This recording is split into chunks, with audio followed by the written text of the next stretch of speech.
Yup.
What down, family?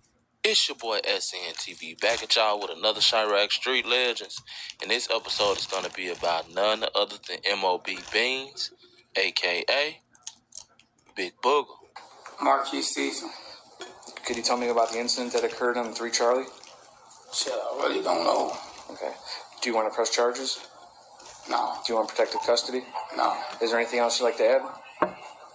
No? Okay. Beans represents that M.O.B set, which are mainly GDs, but he actually comes from Gyro City. He stayed on 62nd and Eberhard. He was best friends with Tuka and M.O.B Scrap. He was also real cool with TB, whom he tried to get to flip M.O.B at one point in time. When Beans was on the street, M.O.B was pretty much locked in with the same cliques that they are now, outside of STL and Taekwon Wood. And of course, they beefed heavily with the known BD sets like 600 and O-Block. Beans was a known beast on the streets and had respect from all of the top hitters from around the way. Folks said he was walking through 59th. He was walking up on 59th to Wabash. Folks said he didn't even hear a shot. He heard the bricks next to him falling. On Steve O, Booger already tossing him down. He was from that EBT area, so he knew who was who. And at times, his gang bumped heads with STL and EBT. Beans himself once jumped FBG Young for a 40, took it from him, and then shot him with it, putting him in the hospital.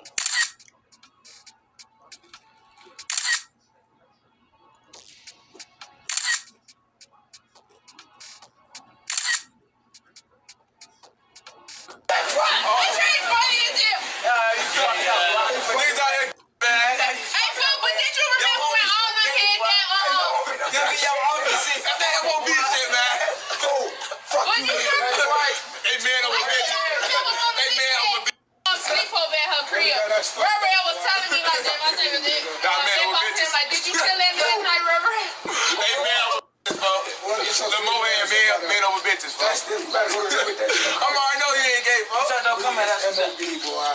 We ain't trying to hear none of that shit you talking about. Boy, them be y'all homies for and then they hear y'all on the block talking about that shit. They fucking around smack one of y'all. That's my mama. Boy, we get the shit from M.O.B. Fuck you talking about J. Fontaine had swishes in his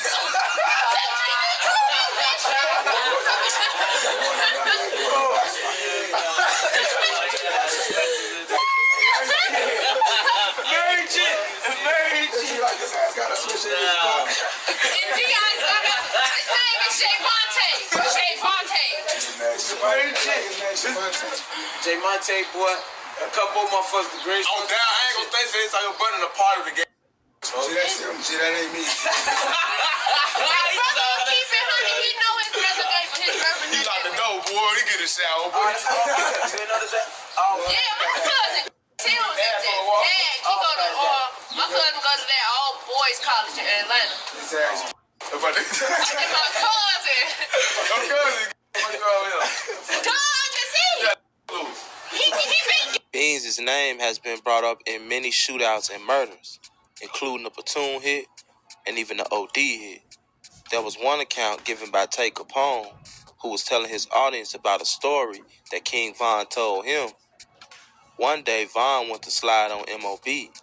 He crept up on 59th, and all of a sudden, Somebody start blowing at him.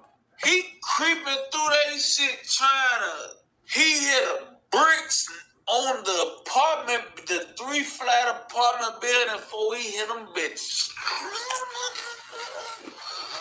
Knocking bricks off the wall beside him. It was Beans. Vaughn ran behind the car and then a shootout ensued between the two. Ultimately, it ended in nobody being hit. He also knocked out T. Roy after a party. T. Roy and other guys had tried to jump him, and Beans was only 18 years old when he was charged with the murder of Jim Shoe from Chief Town. A Chicago man has been charged with the murder of 27-year-old man who was shot to death Monday morning while standing on a Woodline neighborhood street corner.